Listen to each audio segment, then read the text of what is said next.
Welcome to A1 TV Telugu news. నేను బోనా. Details చూద్దాం. ఏలూరులో నిర్వహించిన మీడియా సమావేశంలో RTC zone 2 chairman Reddy Appala Naidu రాష్ట్ర ఆర్థిక మంత్రి పయ్యావుల కేశవ్ ప్రవేశపెట్టిన 2026-2027 వార్షిక బడ్జెట్ను ప్రశంసించారు. 3,32,205 కోట్లతో రూపొందించిన ఈ బడ్జెట్ సీఎం నారా చంద్రబాబు నాయుడు దూరదృష్టికి నిదర్శనమని, రాష్ట్ర సమగ్రాభివృద్ధి సంక్షేమానికి బలమైన పునాది వేస్తుందని తెలిపారు. డిప్యూటీ సీఎం పవన్ కళ్యాణ్ పనితీరును కూడా కొనియాడారు. ఇతర దేశాల నుంచి పెట్టుబడులు సమీకరించి రాష్ట్రంలో నూతనంగా పరిశ్రమలు ఏర్పాటు చేసే దిశగా అడుగులు అయినవండి.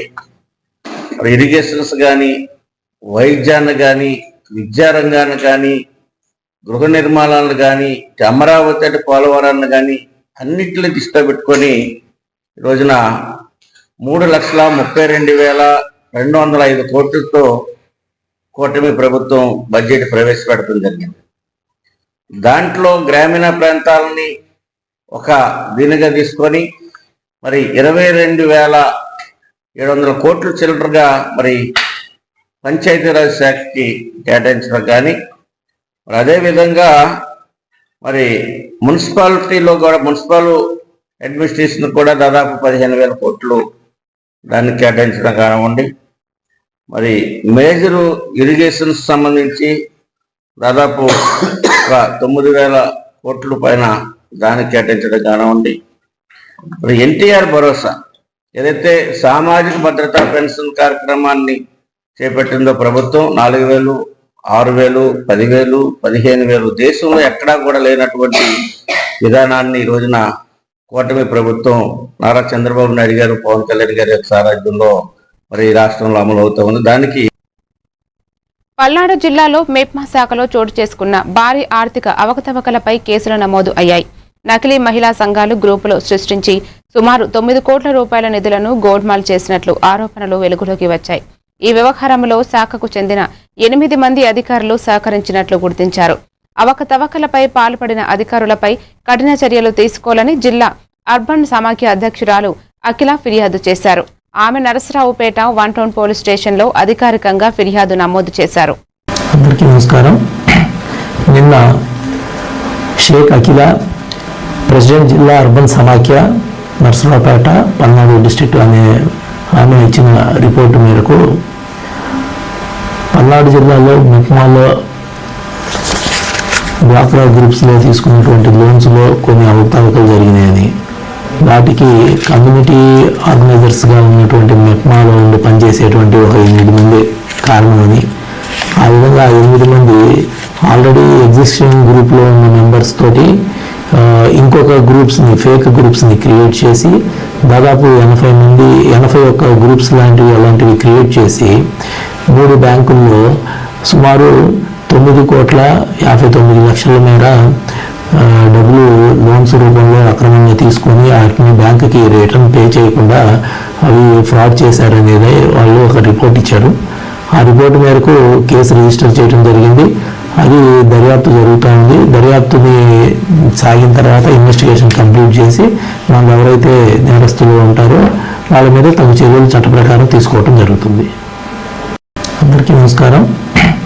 నిన్న షేక్ అఖిల శ్రీ సత్యసాయి జిల్లా హిందూపురం ఎమ్మెల్యే నందమూరి బాలకృష్ణ తన నియోజకవర్గంలో పలు అభివృద్ధి కార్యక్రమాలకు శ్రీకారం చుట్టారు. లేపాక్షి మండలంలో పర్యటించిన ఆయన 2 కీలకమైన బీటీ రహదారుల నిర్మాణ పనులను భూమి పూజ చేశారు. ఈ అభివృద్ధి పనుల ద్వారా గ్రామీణ ప్రాంతాల్లో రవాణా సౌకర్యాలు మెరుగుపడతాయని ఆయన ఆశాభావం వ్యక్తం చేశారు. మండలంలోని మానేపల్లి నుంచి గౌరిగానిపల్లి వరకు 2.60 కోట్ల రూపాయల వ్యయంతో చేపట్టనున్న బీటీ రహదారి నిర్మాణ పనులను బాలకృష్ణ లాంఛనంగా ప్రారంభించారు. ఈ రహదారి పూర్తయితే స్థానిక గ్రామస్తులకు రవాణా కష్టాలు తీరుతాయని తెలిపారు. అనంతరం ఆయన పులమతి చెరువు వద్దకు చేరుకుని హంద్రీనీవా జలాలకు ప్రత్యేక పూజలు చేసి జలహారతి ఇచ్చారు.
మార్చి 15 లోపు నామినేటెడ్ పోస్టులను భర్తీ చేస్తామని తెలంగాణ పీసీసీ చీఫ్ మహేష్ కుమార్ గౌడ్ అన్నారు.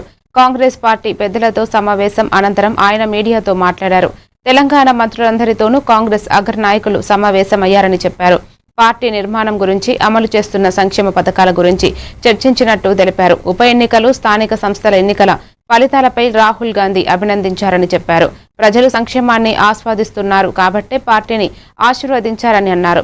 రాష్ట్రంలో 80% ప్రజలు తమకు మద్దతునిచ్చారన్నారు. రాహుల్ గాంధీ ఇంటిగ్రేటెడ్ స్కూల్స్ విధి విధానాల గురించి అడిగి తెలుసుకున్నారని తెలిపారు. రిజల్ట్స్ పట్ల వారు సంతృప్తి వ్యక్తం చేసినారు. రాష్ట్రంలో దాదాపు 80% ప్రజలు కాంగ్రెస్ పార్టీ ఇస్తున్నటువంటి అభివృద్ధి, సంక్షేమం పట్ల, సంక్షేమాన్ని రుచికరంగా ఆస్వాదిస్తున్నారు కాబట్టే మున్సిపల్ ఎన్నికల్లో జరిగినటువంటి రిజల్ట్స్ ఏవైతున్నాయో దానికి ప్రతిబింబం పడుతుందనేటువంటి మాట కూడా ఖర్గే గారు చెప్పడం జరిగింది. రాబోయే రోజుల్లో కూడా ప్రజల యొక్క ఆకాంక్ష మేరకు ఇప్పుడు ఇస్తున్నటువంటి అభివృద్ధి, ముఖ్యంగా రాహుల్ గాంధీ గారు ఇంటిగ్రేటెడ్ స్కూల్స్ యొక్క విధి విధానాల మీద అడిగి తెలుసుకున్నారు. వ్యవసాయ పరంగా ఇవాళ ఈ రాష్ట్రం ప్యాడీలో అగ్రగామిగా, ప్రొడక్షన్లో కాకుండా ప్రొక్యూర్మెంట్లో కూడా అగ్రగామిగా ఉందన్నటువంటి విషయాన్ని తెలుసుకున్న తర్వాత మిగతా క్రాపుల్ని కూడా ఎంకరేజ్ చేయాల్సిందిగా వారు చెప్పడం జరిగింది.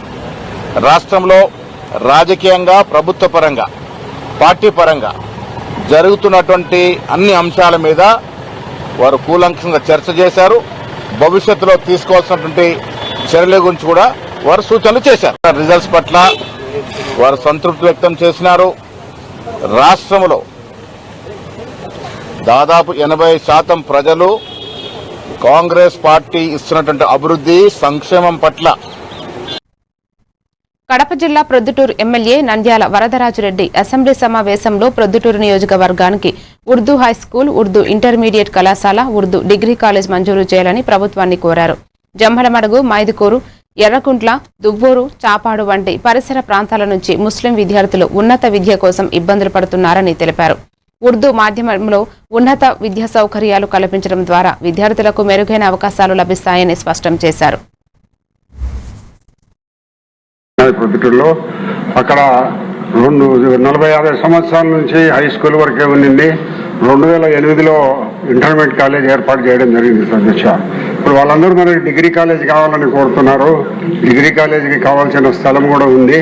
కాబట్టి చుట్టుపక్కల ఎక్కడ కడప జిల్లాలో డిగ్రీ కాలేజీలు లేవు సార్. మరి మా చుట్టుపక్కల మైదుకూరు, జమ్మలమడుగు, వేంపల్లి ఈ ప్రాంతాలకంతా సెంట్రల్ ప్లేస్ కాబట్టి ప్రొద్దుటూరులో ఒక డిగ్రీ కాలేజీని ఏర్పాటు ఇంటర్మీడియట్ వరకు ఇప్పుడే ఉంది కాబట్టి మిగతా దాన్ని అప్గ్రేడ్ చేసి డిగ్రీ కాలేజీ చేయాల్సిందిగా ప్రభుత్వాన్ని మీ ద్వారా కోరుతున్నాను అధ్యక్ష. పెద్దలు వరదరాజురెడ్డి గారు. అధ్యక్ష, ప్రొద్దుటూరులో ముస్లిం ఇంటర్మీడియట్ కాలేజీ వరకే ఉంది అధ్యక్ష. ప్రొద్దుటూరులో ముస్లిం పాపులేషన్ కడప తర్వాత ప్రొద్దుటూరు పాపులేషన్ ఎక్కువ. దాదాపు 35,000-40,000 ఓట్లు ఉండే పాపులేషన్ ముస్లిం ఓటర్స్ ఉన్నాయి ప్రొద్దుటూరులో. అక్కడ 40. Eshwar arts and digitals GHE YouTube channel, Kaumudi school ఆధ్వర్యంలో ఛత్రపతి శివాజీ 396వ జయంతి వేడుకలు ఘనంగా నిర్వహించారు. ఈ సందర్భంగా పర్యావరణ పరిరక్షణకు సంబంధించిన ఏకదశ సూత్రాల గోడ పత్రికలను ఆవిష్కరించారు. కార్యక్రమం జ్యోతి ప్రజ్వలనతో ప్రారంభమై శివాజీ విగ్రహానికి పుష్పాంజలి ఘటించారు. అతిథులు మాట్లాడుతూ దేశ రక్షణ కోసం అహర్నిశలు శ్రమించిన మహాయోధుడు శివాజీ అని స్మరించుకున్నారు. పర్యావరణాన్ని కాపాడటం ప్రతి ఒక్కరి బాధ్యత అని, పాలిథీన్ వినియోగాన్ని నిషేధించి పంచభూతాలను రక్షించాల్సిన అవసరం ఉందని పిలుపునిచ్చారు.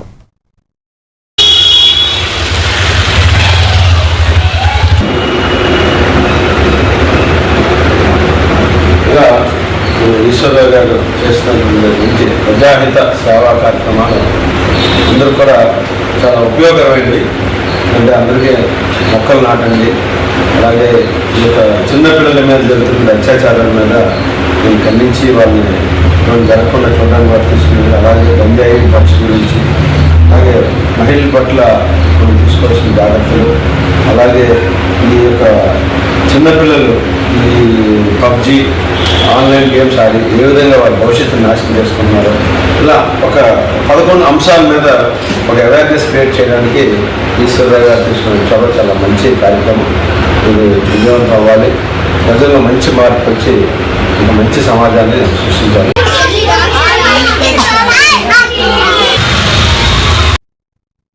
కడప జిల్లా ప్రొద్దుటూరులో అసాంఘిక కార్యకలాపాలు పెరుగుతున్నాయని మాజీ ఎమ్మెల్యే రాచమల్లు శివప్రసాద్ రెడ్డి ఆరోపించారు. తన నివాసంలో మీడియాతో మాట్లాడుతూ పట్టణ నడిబొడ్డున ఉన్న వెంకటేశ్వర స్వామి దేవాలయం వెనుక భాగంలో సుమారు 100 కోట్ల రూపాయల విలువైన ప్రభుత్వ భూమిని కబ్జా చేసేందుకు ప్రయత్నాలు జరుగుతున్నాయని అన్నారు. ఈ వ్యవహారంలో టీడీపీ నాయకులు, ప్రస్తుత ఎమ్మెల్యే నంద్యాల వరదరాజిరెడ్డి కుమారుడు నంద్యాల కొండారెడ్డి సహకారం ఉందని ఆరోపించారు. ప్రభుత్వానికి సంబంధించిన 100 కోట్ల భూమిని తన సొంతం చేసుకునేదానికి కొండారెడ్డి రమీములు, చౌటపల్లికి సంబంధించిన వాళ్ళు, దర్శమానపల్లికి సంబంధించిన వాళ్ళు కలిసి ఊకుమ్మడిగా వెంకటేశ్వర స్వామి దేవాలయం దగ్గర 100 కోట్ల భూమిని స్వాహా చేయడానికి రంగం సిద్ధం చేస్తున్నారు. ప్రభుత్వ భూమిని అడ్డుకుంటాం. ఇన్ని భూములు ఆక్రమించాలని, అన్ని భూములు ఆక్రమించడానికి డేగ కోడి పిల్ల కోసం ఆకాశంలో నుంచి తిరుగుతా చూసా తప్పలేసుకపోతుంది కలసమ్మున. అట్లా వెతుకుతున్నారు ఈ మనుషుల భూములు ఏడాడ ప్రభుత్వానికి సంబంధించిన బంజరు ఉందా అని ఆక్రమించడానికి.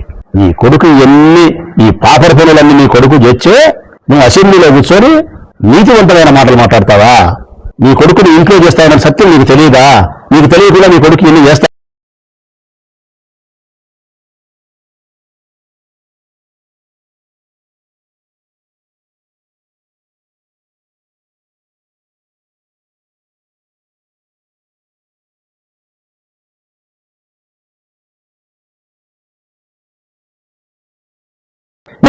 మన ప్రొద్దుటూరు నియోజకవర్గంలో అధికార పార్టీ ఎమ్మెల్యే వారి మనుషులు గతంలో చేసిన దుష్ప్రచారము, దాని తాలూకు ఈరోజు ప్రొద్దుటూరులో జరుగుతున్న అసాంఘిక కార్యకలాపాల పర్యవేక్షణాలు,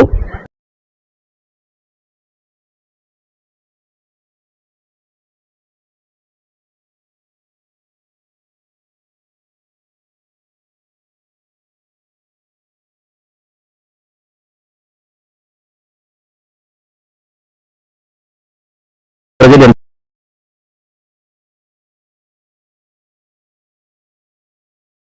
ముఖేష్ అంబానీ పాల్గొని ప్రసంగించారు. ప్రతి పౌరుడికి, ప్రతి రంగానికి కృత్రిమ మేధను చేరవేస్తామని ఆయన చెప్పారు. సాంకేతిక రంగంలో మౌలిక సదుపాయాలను మరింత మెరుగుపరిచేందుకు జియో ఇంటెలిజెన్స్ నిర్విరామంగా పనిచేస్తోందని ముఖేష్ అంబానీ తెలిపారు.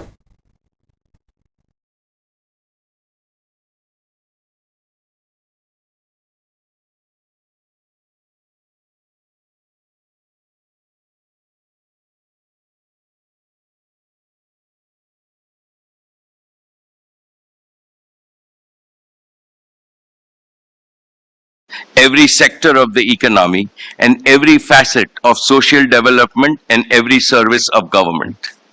Jio will do so with the same reliability, quality, scale, and extreme affordability that transformed connectivity. India cannot afford to rent intelligence. Therefore, we will reduce the cost of intelligence as dramatically as we did the cost of data. Announcement 2. Jio together with Reliance will invest 10 lakh crores over the next 7 years starting this year. Here is my third announcement. Jio Intelligence will build India's sovereign compute infrastructure through 3 bold initiatives. 1. Gigawatt scale data centers. We already started construction on multi-gigawatt AI-ready data centers at Jamnagar. Today, on behalf of the Reliance Group and ఏలూరులో Janasena party క్రియాశీల సభ్యత్వ నమోదు కార్యక్రమాన్ని విజయవంతం చేయాలని incharge Reddy Appalanaidu పిలుపునిచ్చారు. Party అధినేత ఉప ముఖ్యమంత్రి పవన్ కళ్యాణ్ స్వయంగా సభ్యత్వాన్ని స్వీకరించి కార్యక్రమాన్ని ప్రారంభించారని తెలిపారు. 500 చెల్లించి క్రియాశీల సభ్యత్వం తీసుకుంటే ప్రమాద మరణం జరిగితే 5 లక్షల రూపాయల ఇన్సూరెన్స్ కల్పిస్తామని వెల్లడించారు. ఈ నెల 26 నుంచి నమోదు ప్రక్రియ ప్రారంభమవుతుందని చెప్పారు. మరి ఈ రోజున జనసేన పార్టీ 2014లో ఆవిర్భవించి అక్కడి నుంచి ఎక్కడా కూడా విశ్రాంతి లేకుండా మరి ఆంధ్రప్రదేశ్ ప్రజల పక్షాన పోరాటం చేస్తున్నటువంటి జనసేన పార్టీ మా అధ్యక్షుడు పవన్ కళ్యాణ్ గారు నిరంతరం కూడా నిజాయితీగా ప్రజల పక్షాన్ని పనిచేయాలి. వారి అనుచరులు కానీ, వారి అభిమానులు కానీ, నాయకులు కానీ, కింద ఇన్ఛార్జెస్ కానీ అందరూ కూడా ప్రజల పక్షాన్ని పనిచేయాలన్నటువంటి లక్ష్యంతో స్థాపించినటువంటి పార్టీ మరి రేపు సభ్యత్వం నమోదు కార్యక్రమాన్ని ప్రతి సంవత్సరం చేస్తాను. మధ్యలో ఒక సంవత్సరం గ్యాప్ వచ్చింది. మరి ఈ సంవత్సరం నుంచి ప్రతి ఏప్రిల్ 1 నుంచి కూడా అమల్లోకి వచ్చే విధంగా ఈ యొక్క మార్చి 14 లోపు ఈ సభ్యత్వ కార్యక్రమాలని పూర్తి చేసుకోవాలనేది మా అధ్యక్షుడు పవన్ కళ్యాణ్ గారు, డిప్యూటీ సీఎం గారి యొక్క ఆలోచన. దాన్ని రేపు 26వ తారీఖు నుంచి సభ్యత్వ కార్యక్రమాన్ని నమోదు ప్రక్రియ అనేది ప్రారంభం చేస్తా ఉన్నాం. మరి జన సైనికులు, జనసేన పార్టీ నాయకులు, వీర మహిళలు, అదేవిధంగా ఈ యొక్క సమాజం మేలు కోరుకునేటువంటి, ఆంధ్రప్రదేశ్ మేలు కోరుకునేటువంటి మరి పౌరులందరూ కూడా ఏదైతే ఆలోచన విధానాలు కలిగినటువంటి వాళ్ళు, నిబద్ధత కలిగినటువంటి వాళ్ళు మరి జనసేన పార్టీ సభ్యత్వాన్ని తీసుకోవాలి అన్నట్టు. గత ప్రభుత్వం ప్రతి శాఖలోనూ బకాయిలు మిగిల్చి వెళ్లిందని ఏపీ ఆర్థిక మంత్రి పయ్యావుల కేశవ్ అన్నారు. అధిక వడ్డీలతో తెచ్చిన రుణాలపై వడ్డీ రేట్లు తగ్గించేలా సంప్రదింపులు జరుగుతున్నాయని చెప్పారు. సుమారు 2,000 కోట్ల మేర వడ్డీలు తగ్గించేలా చర్యలు తీసుకుంటున్నామన్నారు. ఈ డబ్బుతో చాలా పథకాలు సమర్థంగా అమలు చేయవచ్చని తెలిపారు. శాసనసభలో బడ్జెట్పై జరిగిన చర్చకు మంత్రి సమాధానమిచ్చారు. వైసీపీ హయాంలో తెలుగు జాతి ఎన్ని కష్టాలు పడిందో చూశామని, రాష్ట్రానికి ఆ పార్టీ హానికరమేనని వార్నింగ్ను నిరంతరం ఇస్తూనే ఉండాలన్నారు. YCP never again once again కూటమి అని పయ్యావుల కేశవ్ వ్యాఖ్యానించారు. ఒక జాతిలో ధైర్యాన్ని, స్థైర్యాన్ని నింపాలి అనంటే పదే పదే జరిగినటువంటి నష్టాన్ని చెప్పాలి, చరిత్రను చెప్పాలి. అందుకే చెప్పాను అధ్యక్ష, గత బడ్జెట్ లో చెప్పాను అధ్యక్ష, సిగరెట్ తాగడం హానికరం అని ఎట్లా చెప్తారు, వైసీపీ రాష్ట్రానికి హానికరం అని గతంలో చెప్పాను అధ్యక్ష. ఇప్పుడు మళ్ళీ చెప్తున్నా అధ్యక్ష, వైసీపీ నెవర్ అగైన్ అనేటువంటిది కూడా చెప్పాలి అధ్యక్ష. మనం ఒక్క రోజుతో ఏదో చెప్తే మర్చిపోతాం అనేటువంటిది కాదు అధ్యక్ష. ప్రతిరోజు ప్రతి ఒక్కరూ చెప్తూనే ఉండాలి అధ్యక్ష. ఈ తెలుగు జాతి ఎన్ని రకాలైనటువంటి కష్టాలు పడింది, మన భవిష్యత్తు, మన పిల్లల భవిష్యత్తుని ఏ రకంగా దుర్మార్గంగా పనిచేశారు. ఇందాక గణబాబు గారు చెప్పారు కదా అధ్యక్ష, శుక్రవారం వస్తుందంటే ఏం జరుగుతుందో స్వేచ్ఛగా మాట్లాడలేడు, ఉద్యోగస్తుడు బయటపడలేడు, ట్యూషన్ ఫీజు రీయింబర్స్మెంట్ ఇవ్వలేదు అధ్యక్ష. ఆఖరికి చిక్కీలలో కూడా బకాయిలు పెట్టిపోయినటువంటి గత ప్రభుత్వం అధ్యక్ష. అవన్నింటినీ కూడా సరిచేసి నిశ్శబ్దంగా పనిచేసుకుంటూ వెళ్తా ఉన్నాం అధ్యక్ష. ఎందుకనంటే ఒకే ఒక నమ్మకం అధ్యక్ష, ఈ రాష్ట్ర ప్రజానీకం మా మీద పెట్టినటువంటి నమ్మకాన్ని మేము మర్చిపోవడం లేదు అధ్యక్ష. ఏదైతే కూటమికి ఒక్కొక్క ఓటు పడిందో అధ్యక్ష, ఆ ఓటు వెనకాల వాళ్ళ ఆలోచనలు, ఆకాంక్షల్ని మేమందరం కూడా గుర్తుపెట్టుకుంటున్నాం అధ్యక్ష. అధికారం అనేటువంటిది మాకు ఒక సాధనం మాత్రమే, ప్రజలకు పనిచేయడానికి అనేటువంటిది పదే పదే ముఖ్యమంత్రి గారు చెప్తా ఉన్నటువంటిది మేము మాటల్లో, చేతల్లో కూడా చేసి చూపిస్తా ఉన్నాం అనేటువంటిది ఈ సందర్భంగా చెప్తున్నా అధ్యక్ష. మీకు కొన్ని ఉదాహరణలు చెప్పాలి అధ్యక్ష. యాదాద్రి భువనగిరి జిల్లా ఆలేరు పట్టణంలోని రామకృష్ణ స్కూల్ 42వ వార్షికోత్సవం ఘనంగా నిర్వహించారు. ఆలేరు మున్సిపల్ చైర్మన్ బీజన బాలామణి భాస్కర్ దంపతులు ముఖ్య అతిథులుగా పాల్గొన్నారు. ఈ సందర్భంగా వారు మాట్లాడుతూ రామకృష్ణ స్కూల్ అంటేనే మంచి క్రమశిక్షణ, నాణ్యమైన విద్య, దేశభక్తి విలువలతో కూడిన ప్రవర్తన గుర్తుకు వస్తుందని అభినందించారు. ఈ కార్యక్రమంలో జిల్లా విద్యాశాఖ అధికారి సత్యనారాయణ, విద్యావేత్తల అధినేత సుధాకర్ రెడ్డి, ప్రధాన ఆచార్య బండిరాజుల శంకర్లు పాల్గొన్నారు. కార్యక్రమానికి విచ్చేసిన తల్లిదండ్రులకు, ఆలేరు పట్టణ ప్రజలకు, నా శ్రేయోభిలాషులకు, విద్యార్థులకు, ఉపాధ్యాయులకు రామకృష్ణ పరహంస జయంతి మరియు పాఠశాల వార్షికోత్సవ శుభాకాంక్షలు.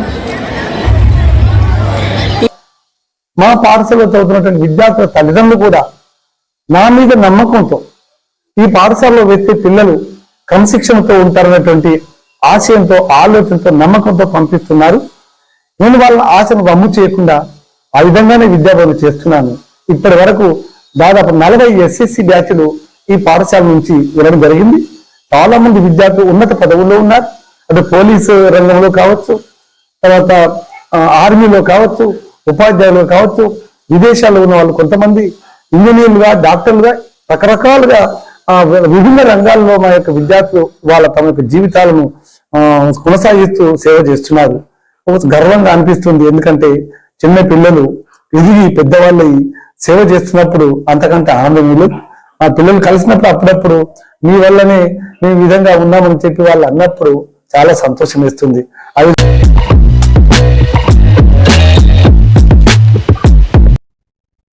విజయనగరం జిల్లా గంట్యాడ మండలం మదనాపురం గ్రామంలో గురువారం శ్రీ బాలసాధు సన్యాసమ్మ స్మారక చిహ్నం వద్ద 61వ తీర్థ మహోత్సవం అంగరంగ వైభవంగా నిర్వహించారు. అమ్మవారికి తీర్థ ప్రసాదాలు సమర్పించి పసుపు కుంకుమలతో ప్రత్యేక పూజలు నిర్వహించారు.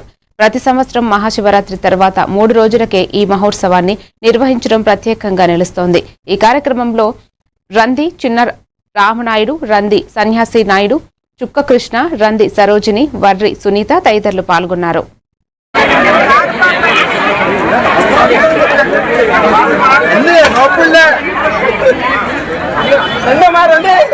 మేము గంట్యాడ మండలం మదనాపురం గ్రామం నుంచి మాట్లాడుతున్నాము. మా పేరు నంది చిన్నబాబు నాయుడు. మా నాన్నగారు నంది చిన్న సన్యాసి నాయుడు నాయుడు గారు. ఈ బాలసాధు సన్యాసమ్మ గ్యారంటాల తీర్థ మహోత్సవం అనేది 1961లో ఈవిడ స్వయాన మా ఎల్డర్ సిస్టర్ అవుతారు. అయితే ఈవిడ బుడకపాడు గ్రామం వెళ్ళి అప్పుడు కూడా తీర్థ మహోత్సవం తిరిగి వస్తుండగా ప్రమాదవశాత్తు చనిపోయిన తర్వాత, రోడ్డు ప్రమాదం చనిపోయిన తర్వాత అప్పటి నుంచి కూడా మా ఊరి గ్రామస్తులందరూ కూడా పేరంటాలుగా కొనడం జరుగుతుంది. పేరంటాలుగా కొనడం తర్వాత ప్రతి సంవత్సరం మహాశివరాత్రి తర్వాత 3వ రోజు 4వ రోజు పశువులుగా ఇచ్చి తీర్థ మహోత్సవంగా మా గ్రామస్తులందరూ జరుపుకోవడం ఆనవాయితీకి వస్తుంది. అదేవిధంగా మా గ్రామస్తులందరితో పాటు ఈ చుట్టుపక్కల ఎస్కోట, గంట్యాడ, జాలి మండలాలు, అలాగే విజయనగరం నుంచి కూడా వేల మంది ఇక్కడికి వచ్చి ఈ పేరంటాల పనిని మే నెల మొదటి వారంలో తమ పార్టీని ప్రకటిస్తామని తెలిపిన తెలంగాణ జాగృతి అధ్యక్షురాలు కవిత వ్యాఖ్యలపై తెలంగాణ బీజేపీ అధ్యక్షుడు రామచంద్రరావు స్పందించారు. తెలంగాణలో బీజేపీ భూస్థాపితం అవుతుందని చేసిన వ్యాఖ్యలపై ఆయన విమర్శలు గుప్పించారు. కవిత బీఆర్ఎస్ అడబోయి బీజేపీ అన్నట్లుగా ఉంది అని ఆయన వ్యాఖ్యానించారు. ఆమె పొరపాటున తమ పార్టీ పేరును పేర్కొన్నట్లుగా ఉందని అన్నారు. కవిత పార్టీని స్థాపిస్తే భూస్థాపితం అయ్యేది బీఆర్ఎస్ తప్ప తమ పార్టీ కాదని ఆయన అన్నారు. గత లోక్సభ ఎన్నికల్లో కవిత ఏ పార్టీ నుంచి ఓడిపోయారు, ఎవరి చేతిలో ఓడిపోయారో ఒకసారి గుర్తు చేసుకోవాలని అన్నారు. మర్చిపోయి చెప్పినట్టుంది బాగా. ఆమెకు అంటే బీజేపీ స్మరించి మా పేరు వచ్చినట్టుంది. ఆమె జాగృతి స్థాపిస్తే బీఆర్ఎస్ భూస్థాపితం అవుతుంది అనేది అనబోయి బీజేపీ అన్నట్టుంది. ఎందుకంటే వాళ్ళ పార్టీ కదా అది. ఆమె మర్చిపోయి పొరపడిన స్లిప్ ఆఫ్ ద టంగ్ అంటుంటాం మనం. ఆమెతోని బీఆర్ఎస్ భూస్థాపితం కాకుండా చూసుకోమని చెప్పండి చాలు. తర్వాత ఈరోజు ఆమె ఏ పార్టీతో ఓడిపోయింది అది గుర్తుపెట్టుకోని చెప్పాలి. ఏ పార్టీతో గతంలో ఓడిపోయింది? ఆ ఓడించిన వ్యక్తి ఇక్కడ ఉండు కదా. చలో మర్చిపోయి చెప్పినట్టుంది బాగా. ఆమెకు అంటే బీజేపీ స్మరించి మా పేరు వచ్చినట్టుంది. ఆమె జాగృతి స్థాపిస్తే అంబేద్కర్ కోనసీమ జిల్లా అమలాపురం నియోజకవర్గంలోని భూపయ్య అగ్రహారం డీబీసీసీ బ్యాంకు ఆవరణలో ఏపీ రాష్ట్ర వ్యవసాయ సహకార సంఘాల ఉద్యోగులు నిరవధిక సమ్మెకు దిగారు. ప్రభుత్వం ఇచ్చిన హామీలు అమలు చేయాలని వారు డిమాండ్ చేశారు. సమ్మెకు ఉభయ గోదావరి జిల్లాల మాజీ ఎమ్మెల్సీ ఈళ్ల వెంకటేశ్వరరావు మద్దతు తెలిపారు. దశాబ్దాలుగా సమస్యలు పరిష్కారం కాకపోవడం బాధాకరమని, సహకార ఉద్యోగులపై వివక్ష తగదని అన్నారు. ఎందుకనంటే దశాబ్దాల తరబడి వీళ్ళు అనేకమైనటువంటి ధర్నాలు, విజ్ఞప్తులు, ప్రాతినిధ్యాలు అనేవి చేశారు. అయినా ఏ ఒక్క సమస్యని ఈ అధికారుల స్థాయిలో సమస్య కావచ్చు, ప్రభుత్వాలు పరిష్కరించాల్సిన సమస్యలు కావచ్చు, ఇవేమీ కూడా పరిష్కరించడం లేదు. సహకార ఉద్యోగుల పట్ల ప్రభుత్వం ఈ వివక్షత సరికాదని చెప్పదలిచింది. డిసెంబర్ 6 నుంచి నిరంగారంగా నిరాహార దీక్షలు, అసెంబ్లీ ముట్టడి, రిజిస్టార్ ఆఫీస్ ముట్టడి, అనేక ముట్టడి కార్యక్రమాలు, రిలే నిరాహార దీక్షలు ధర్నా చౌక్ లో కూడా చేయడం జరిగింది. ఈ సమస్యలు వెంటనే పరిష్కరించాలని చెప్పిన ప్రభుత్వం ఒక కంటి తుడుపు చర్యగా ఒక జీవో పాస్ చేసింది. జీవో నెంబర్ 114 పాస్ చేసింది. ఆ 14వ తేదీ ఒక కమిటీ వేసి ఆ కమిటీని 4 నెలల తర్వాత రిపోర్ట్ ఇవ్వమని చెప్పింది. ఆ కమిటీలో కూడా మాకు అనుకూలమైన అంశాలు అయితే ఏమీ లేవు. రాష్ట్ర మంత్రివర్యులు కూడా సహకార మంత్రివర్యులు అచ్చెన్నాయుడు గారు కూడా పిలిచి ఏలూరు జిల్లాలో కూడా ఉగాది నాటికి టిడ్కో ఇండ్లు లబ్ధిదారులకు అందించాలని సిపిఎం జిల్లా కార్యదర్శి ఏ రవి రాష్ట్ర ప్రభుత్వాన్ని డిమాండ్ చేశారు. రాష్ట్రంలో ఇతర జిల్లాల్లో గృహప్రవేశాలకు ఏర్పాట్లు జరుగుతున్నప్పటికీ ఏలూరును మినహాయించడం అన్యాయమని విమర్శించారు. పక్కనే ఉన్న పశ్చిమ గోదావరి జిల్లాలో వేలాది ఇండ్లు సిద్ధంగా ఉండగా ఏలూరులో 5712 టిడ్కో ఇళ్లు నిర్మాణ దశలోనే ఉండటం బాధాకరమన్నారు. మున్సిపల్ కార్పొరేషన్ నూజివీడు జంగారెడ్డిగూడెం ప్రాంతంలో పనులు నెమ్మదిగా సాగుతున్నాయని తెలిపారు. ఏ రవి సిపిఎం ఏలూరు జిల్లా కార్యదర్శిని. ఉగాది నాటికి టిడ్కో ఇళ్లలో గృహప్రవేశం చేస్తామని చెప్పేసి దానికి తగ్గ ఏర్పాట్లు చేస్తున్నామని చెప్పేసి రాష్ట్ర ప్రభుత్వం ప్రకటించింది. చాలా సంతోషం. అయితే బాధాకరం ఏంటంటే రాష్ట్రంలో ఉన్నటువంటి అన్ని జిల్లాల్లోనూ ఈ ప్రక్రియ సాగుతుంది. కానీ ఏలూరు జిల్లాకు మాత్రం ఈ ప్రక్రియకి మినహాయింపు వచ్చింది. ప్రత్యేకించి ఏలూరు జిల్లాలో 5712 ఇళ్ళు ఏలూరు మున్సిపల్ కార్పొరేషన్ నూజివీడు జంగారెడ్డిగూడెం మున్సిపాలిటీల్లో ఇప్పటికే నిర్మాణంలో ఉన్నాయి. ఆ నిర్మాణాల్లో గృహప్రవేశం చేయించే దాంట్లో మాత్రం ఏలూరు జిల్లాని మినహాయించారు. ఎందుకు ఈ రకంగా ఏలూరు జిల్లాని మినహాయించాల్సి వస్తుందని చెప్పేసి మేము ప్రశ్నిస్తూ ఉన్నాం.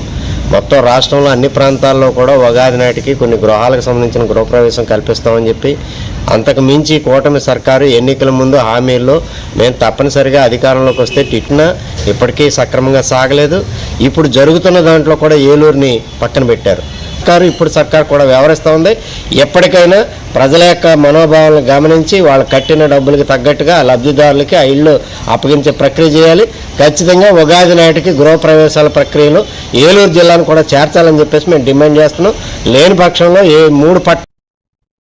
ప్రకాశం జిల్లా ఒంగోలులోని సహకార సంఘం కేంద్ర కార్యాలయంలో ఆంధ్రప్రదేశ్ రాష్ట్ర వ్యవసాయ సహకార సంఘాల ఉద్యోగులు యూనియన్ ఐక్యవేదిక ఆధ్వర్యంలో ఉద్యోగులు గురువారం నుంచి నిరవధిక సమ్మె చేపట్టారు. తమ డిమాండ్లు తక్షణమే పరిష్కరించాలని ప్రభుత్వాన్ని కోరారు. ఈ సందర్భంగా సోమవారపాడు సిఇఓ సతీష్ మాట్లాడుతూ 2019 తర్వాత సహకార సంఘాల్లో చేరిన ఉద్యోగులను పర్మనెంట్ చేయాలని డిమాండ్ చేశారు.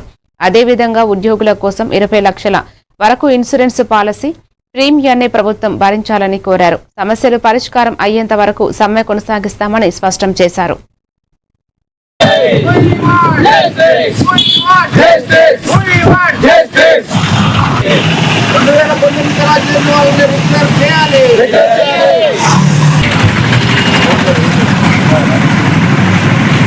సహకార సంఘ ఉద్యోగులు మొత్తం గత 18 నెలలుగా ఉన్నాయి. మా 36 పే స్కేల్ ఫిక్సేషన్ కోసం పోరాటాలు చేస్తున్నాము. అయినా ఇంతవరకు గవర్నమెంట్ వాళ్ళు అసలు పట్టించుకోవట్లేదు. 10 దఫాలుగా రీసెంట్గా ఆర్సీఎస్ దగ్గర కూడా ఉన్నాయి, ముట్టడి కార్యక్రమం చేశాము. అయినా కూడా మాకు సరైన రెస్పాన్స్ లేదు. గత 16వ తారీఖు నుంచి ఇక్కడ సమ్మె నిర్వహిస్తున్నాము. ఇక రేపు 23వ తారీఖు నుంచి ఆమరణ దీక్ష చేయడానికి కూడా సిద్ధపడుతున్నాము.